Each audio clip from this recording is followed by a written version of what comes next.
और यूं Rawalpindi test match में बांग्लादेश ने कौमी टीम को 10 विकेटों से शिकस्त दे दी है और रावलपिंडी टेस्ट मैच के आखिरी रोज़ पाकिस्तान ने 1 विकेट के नुकसान पर इनिंग्स का आगाज़ किया था। साथ ही साथ कप्तान शान मसूद की महज 5 रन का इजाफा करने के बाद विकेट जो है वो अपनी गवा बैठे थे और उसके बाद दीगरे बाबर आजम 22, अब्दुल्ला शफीक 37, शाहीन शाह अफरीदी 2, नसीम शाह 3, सऊद शकील, सलमान अली आगा और मोहम्मद अली 0 पर आउट हुए। मोहम्मद रिजवान ने 51 रन बनाए। पाकिस्तान को बांग्लादेश के खिलाफ सिर्फ 29 रन की बढ़तरी हासिल थी। बांग्लादेश की जानिब से दूसरी इनिंग्स में मेहदी हसन मिराज 4, शकीबुल हसन 3, जबकि शरफुल इस्लाम, नाहिद हसन और हसन महमूद ने 1-1 विकेट हासिल की थी। साबिक टेस्ट क्रिकेटर अजहर अली हमें ज्वाइन किया है। अजहर साहब, बहुत शुक्रिया आपके वक्त का। जिस तरह से पहले भी बात की जा रही थी, ओवरऑल टेस्ट मैच पर आप क्या कमेंट करेंगे पाकिस्तान की जानिब से जो बुरी तरीन परफॉर्मेंस दी गई है? सबसे पहले तो आई थिंक बांग्लादेश को बहुत बहुत मुबारकबाद कि उन्होंने बहुत ज़बरदस्त क्रिकेट खेली इस मैच में और जारी बात है उनके लिए बहुत बड़ी फतह और पाकिस्तान के लिए एक बहुत बड़ी लॉस है ये, क्योंकि बांग्लादेश का पाकिस्तान में आकर पाकिस्तान को हराना, बांग्लादेश ने अपने होम ग्राउंड पे तो काफ़ी सारी टीमों को हरा रखा है, इंग्लैंड, न्यूजीलैंड, सबको, लेकिन अवे जाके वो इस तरह की परफॉर्मेंस जो है वो नहीं दे पाते। हाँ, एक न्यूजीलैंड में टेस्ट मैच वो जीते थे, तो उसके बाद इनके लिए बहुत बड़ी फतह है। लेकिन ये है कि पाकिस्तान की परफॉर्मेंस पे मैं सिर्फ यही कहूँगा कि पिच के ऊपर बड़ी सारी बात की जा रही थी कि पिच में कोई जान नहीं है और रिजल्ट ओरिएंटेड पिच नहीं बनी फिर, लेकिन I think that was not the case. Pitch बहुत ज़बरदस्त पिच बना था टेस्ट मैच के लिए। टेस्ट मैच में कभी भी ऐसा पिच नहीं बनता कि बहुत रेयरली बनता है कि बॉलर्स के लिए सब कुछ हो और वो टीमों को बस मिनटों में आउट कर लें। So you need to work hard. तो पाकिस्तान की बॉलिंग अटैक का मुझे ऐसा लगा कि बहुत जल्दी गिव अप किया हुआ था। बॉलर्स इतने अच्छे तरीके से लग नहीं रहा था, रिदम में नहीं लग रहे थे और जो पेस आनी चाहिए उन बॉलर्स की, नसीम की, शाहीन की, वो कंसिस्टेंटली आ नहीं रही थी।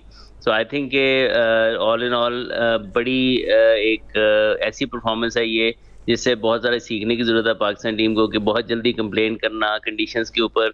पिच उन्होंने बांग्लादेश ने करके दिखा दिया और पिच ने भी अपना आप दिखा दिया कि मेरे पिच में सब कुछ था, लेकिन अनफॉर्चुनेटली हम उसको कैपिटलाइज नहीं कर सके। सही। तो अजहर, ये भी कहिएगा, जिस तरह से आप भी बात करें, अपने ही होम ग्राउंड में बदतरीन परफॉर्मेंस का सामना रहा टीम को, किन चीज़ों में बेहतरी की ज़रूरत है अब?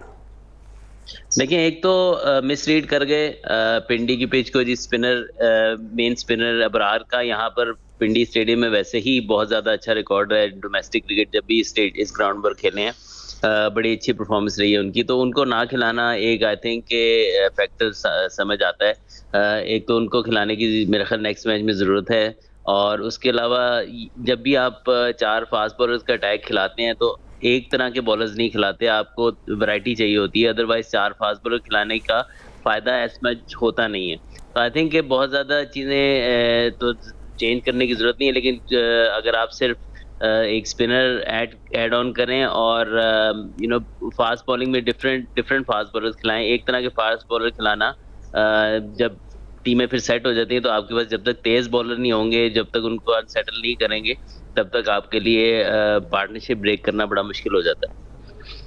अच्छा, अजहर अली, ये भी बताएगा, टीम का ये भी कहा गया वर्ल्ड कप के बाद कि ऑपरेशन होगा, इसके अलावा कोच बदले, बहुत सारी तब्दीलियां भी हुई, उसका कोई खातिर खा फ़ायदा हमें नज़र नहीं आया?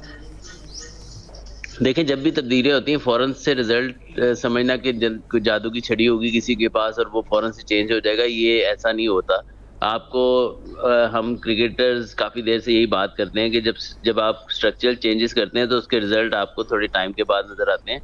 उस पर बस अगर एक तो डिसीजंस राइट होने चाहिए और विजन होना चाहिए उन डिसीजंस के अंदर, और जब आप वो कर लेते हैं उसके बाद आपको टाइम देना पड़ता है, उसके बाद रिजल्ट आते हैं। आप फ़ौरन से दोबारा चेंजेस करेंगे तो कोई भी चीज़ सेटल नहीं होगी। ठीक है, हार आती है, दुख होता है, सब कुछ होता है, लेकिन अगर आपने एक डिसीजन किया है तो उस पर स्टिक रहना ज़रूरी है और कंसिस्टेंट रहना ज़रूरी है, तभी आपको रिजल्ट मिलेंगे। वरना तो आप देख रहे हैं पिछले 6-8 महीने से या साल हो गया है, बोर्ड में भी चेंजेस आई जा रही हैं, लोग चेंज हो रहे हैं बार बार, तो कभी भी सेटल चीज़ होगी नहीं। जब तक आप एक फर्म तरीके से लॉन्ग टर्म चीज़ें नहीं करेंगे तब तक आपको रिजल्ट नहीं मिलेंगे। तो बहुत जल्दी है कि जी इन चीज़ों का अभी फ़ायदा हुआ नहीं हुआ, इसका फ़ायदा आपको 1 साल बाद नज़र आएगा, तो उस पर कंसिस्टेंट रहना ज़रूरी है।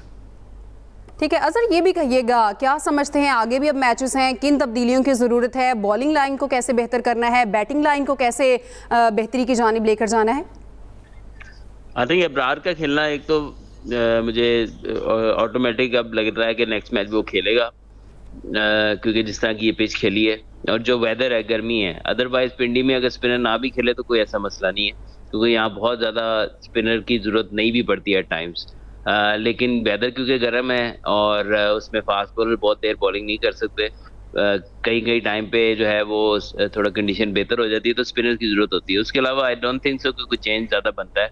एक फास्ट बॉलर की जगह बस एक स्पिनर आना मेरा ख्याल बेहतर रहेगा। उसके अलावा आई थिंक साइड बिल्कुल बैलेंस है।